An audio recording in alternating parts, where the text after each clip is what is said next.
அல்ஹம்துலில்லாஹ் அல்ஹம்துலில்லாஹி அலா குல்லி ஹால். எல்லா புகழும் புகழ்ச்சியும் அல்லாஹ் ஜல்ல ஷானஹு தஆலா ஒருவனுக்கு உரித்தாகட்டுமாக. ஆமீன். நபிகள் நாயகம் ஸல்லல்லாஹு அலைஹி வஸல்லம் அவர்கள் மீதும் அனைத்து சஹாபாக்கள், தாபிஈன்கள், தபஅ தாபிஈன்கள், உலமாக்கள், சுஹதாக்கள், அக்தாபுகள், அவுலியாக்கள், குறிப்பாக நம் அனைவரின் மீதும் முஸ்லிம் சமூகத்தினர் அனைவரின் மீதும் அல்லாஹ்வின் அன்பும் அருளும் குறைகின்ற நிறைவாக உண்டாவதாக. ஆமீன்.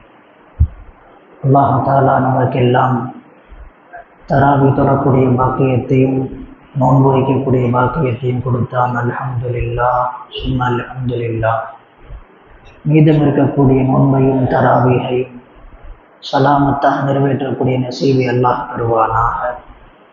எதிரிகளின் சூழ்ச்சியிலிருந்து அல்லாஹ் தஆலா நம் அனைவரையும் காப்பாற்றுவானாக. லைலத்துல் கத்ரினுடைய சிறப்பை அடைந்து கொள்வதற்கு அல்லாஹ் தௌஃபீக் செய்வானாக. ரப்பினுடைய மக்ஃபிரத்தையும் ரஹ்மத்தையும் பெற்ற நன்மக்களாக அல்லாஹ் நம்மை ஆக்கி அருள் புரிவானாக. ஆமீன். நபிகள் நாயகம் ஸல்லல்லாஹு அலைஹி வஸல்லம் அவர்கள் மக்களில் சிறந்தவர் யார் என்பதை குறித்து பல்வேறு நல்ல பண்புகளை சொல்லிக் கொடுத்தார்கள். அதை நாம் தொடராக பார்த்து வருகிறோம். இன்றைய தினத்தில் ஸல்லல்லாஹு அலைஹி வஸல்லம் சொன்னார்கள், குழப்பமான காலங்களில் அந்த குழப்பங்களை எதிர்த்து போராடி யார் வாழுகிறாரோ அவர்கள் சிறந்தவர்கள் என்பதாக பெருமானார் ஸல்லல்லாஹு அலைஹி வஸல்லம் சொன்னார். கியாமத்து நாளினுடைய நெருக்கத்தில் கொலைகளும் குழப்பங்களும் அதிகமாக நடைபெறும். அப்படிப்பட்ட அந்த குழப்பமான சூழ்நிலையில் அதை எதிர்த்து போராட வேண்டும். யார் அதை எதிர்த்து போராடுகிறார்களோ அவர்கள் சிறந்தவர்கள். அந்த போராட்டத்தில் யார் அடிபட்டு பொறுமை காக்கிறார்களோ அவர்களும் சிறந்தவர்கள்.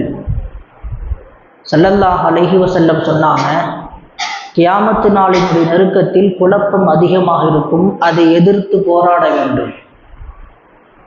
அந்த போராடக்கூடியவர்கள் சிறந்தவர்கள். ஒருவேளை எதிரிகள் மிகைத்து ஹக்கிலே இருப்பவர்கள் அவர்கள் பாதிக்கப்பட்டால் அந்த பாதிப்பில் யார் பொறுமையாக இருக்கிறார்களோ அவர்களும் சிறந்தவர்கள் என்பதாக பெருமானார் ஸல்லல்லாஹு அலைஹி வஸல்லம் சொன்ன செய்தி திருமதி கிதாபிலே பதிவாகி இருக்கிறது. ஸல்லல்லாஹு அலைஹி வஸல்லம் சொன்னாங்க, இந்த குழப்பம் என்பது அல்லாஹ்வால் ஏற்படுத்தப்பட்டது. இதை விட்டும் தவிர்த்து கொள்ள முடியாது, தப்பிக்க முடியாது. இது அல்லாஹ்வினுடைய நியதி. எப்படி அல்லாஹ் ஒவ்வொரு நபருக்கும் ரிஸ்கை நிர்ணயித்திருக்கிறானோ அதுபோல அல்லாஹ் ஜல்ல சுப்ஹானஹு தஆலா யார் யார் எந்தெந்த குழப்பங்களில் சிக்குவார் என்பதையும் அல்லாஹ் நிர்ணயித்து வைத்து விட்டான். இதுவும் ஒரு விதி என்பதாக பெருமானார் ஸல்லல்லாஹு அலைஹி வஸல்லம் சொல்லித்தராங்க. ஸல்லல்லாஹு அலைஹி வஸல்லம் அவர்கள் மதீனாவினுடைய கோட்டைகளில் உயரமான இடத்தில் ஒரு இடத்துல ஏறினாங்க. ஏறிட்டு சொன்னாங்க, நான் பார்ப்பதை எல்லாம் நீங்கள் பார்க்கிறீர்களா அப்படின்னு கேட்டாங்க. கேட்டுவிட்டு ஸல்லல்லாஹு அலைஹி வஸல்லம் அவர்களே சொன்னார்கள், ஒவ்வொரு வீட்டின் மீதும் குழப்பங்கள் இறங்கி கொண்டு இருப்பதை நான் பார்க்கிறேன் என்பதாக சொன்னார். அல்லாஹ் ஜல்ல சுப்ஹானஹு தஆலா ஒவ்வொரு நபரையும் ஒவ்வொரு குழப்பத்தில், ஃபித்னாவில், ஒவ்வொரு சோதனையில் அல்லாஹ் ஆழ்த்துவான். ஒவ்வொரு நபருக்கும் ஒவ்வொரு விதமான சோதனைகள், குழப்பங்கள் இருக்கும். அந்த குழப்பங்கள் இறங்குவதை நான் காணுகிறேன் என்பதாக பெருமானார் ஸல்லல்லாஹு அலைஹி வஸல்லம் சொல்லுகிறார்கள். எனவே இது அல்லாஹ்வால் ஏற்படுத்தப்பட்ட விதி. ஒவ்வொரு நபருக்கும் ஒவ்வொரு விதமான சோதனைகள் ஏற்படும் என்பதை பெருமானார் ஸல்லல்லாஹு அலைஹி வஸல்லம் சொல்லித் தருகிறார்கள். இதை நாம் பொறுமையோடு எதிர்கொள்ள வேண்டும். எத்தனையோ பிரச்சனைகள், சோதனைகள் வரதான் செய்யும். அதை பொறுமையோடு எதிர்கொள்ள வேண்டும். ஒரு நாள் ஸல்லல்லாஹு அலைஹி வஸல்லம் தூங்கிக் கொண்டு இருக்கிறாங்க வீட்டில். அவர்கள் திடீரென்று விழித்து எந்திரிக்கிறாங்க. எந்திரிச்சு சுப்ஹானல்லாஹ், இன்றைய தினம் இவ்வளவு குழப்பங்கள் இறங்கி இருக்கிறதே, இன்றைய தினம் இவ்வளவு சோதனைகள் இறங்கி இருக்கிறதே என்பதாக சொன்னாங்க. சொல்லிவிட்டு மனைவிமார்களை எழுப்பிட்டு தொழுங்க அப்படின்னாங்க.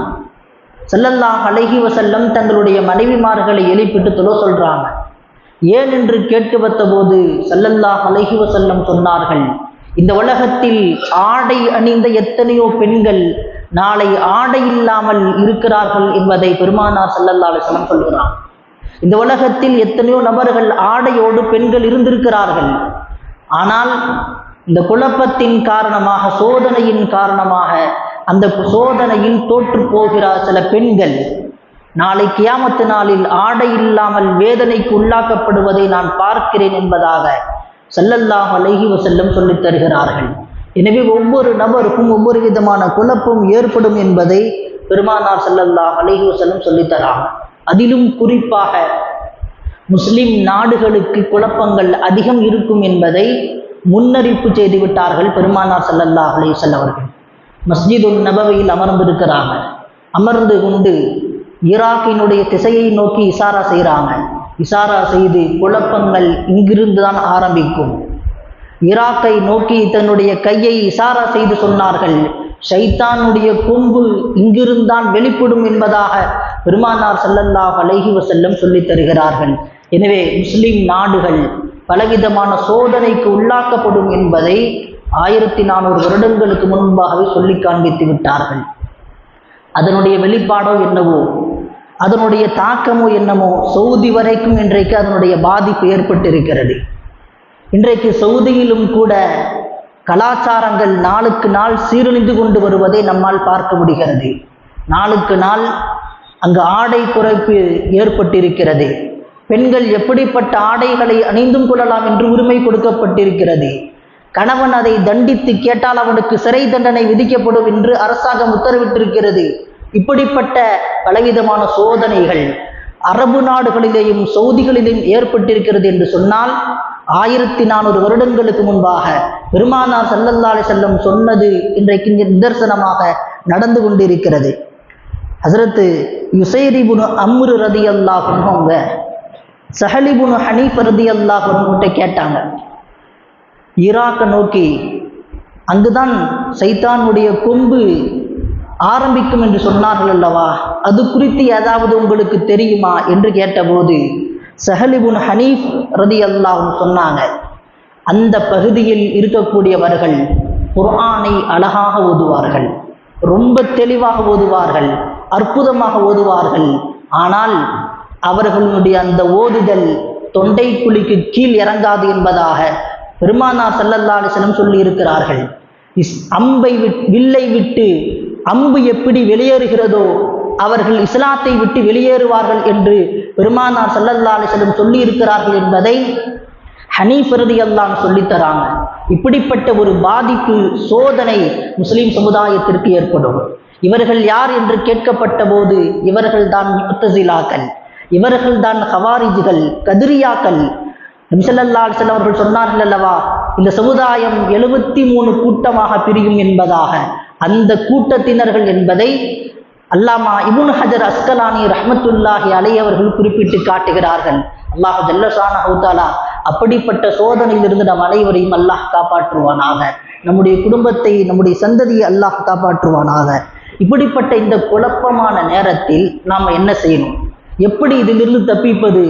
அல்லாஹ் ஜல்ல சுப்ஹானஹு தஆலா இதிலிருந்து தப்பிப்பதற்குண்டான வழிமுறைகளை நமக்கு சொல்லிக் கொடுத்திருக்கிறான். அல்லாமா இப்னு ஹஜர் அஸ்கலானி ரஹ்மத்துல்லாஹி அலைஹி சொல்லித் தராங்க, தொழுகையை கொண்டும் பொறுமையை கொண்டும் உதவி தேட வேண்டும்.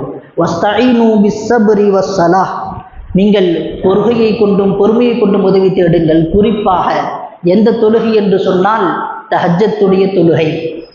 குழப்பமான காலங்கள், அப்படிப்பட்ட காலத்தில் நாம் வாழ்ந்து கொண்டிருக்கிறோம்.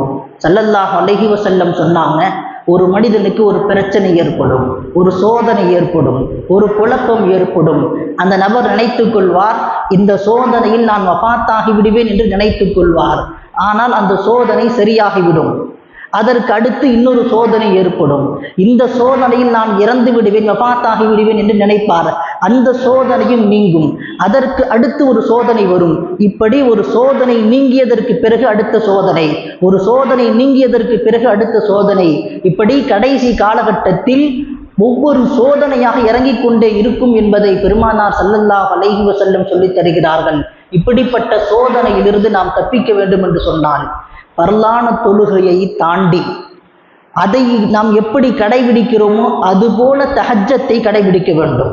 நாம் எப்படி ரமலானில் தஹஜ்ஜத்தை விடாமல் தொழுது கொண்டிருக்கிறோமோ அந்த வாய்ப்பை அல்லாஹ் நமக்கு கொடுத்திருக்கிறானோ அதே போல 5 வக்துகளை நாம் எப்படி அதற்கு நாம் முக்கியத்துவம் கொடுத்து தொழுகிறோமோ அதுபோல தஹஜ்ஜத்திற்கு முக்கியத்துவம் கொடுத்து தொழ வேண்டும்.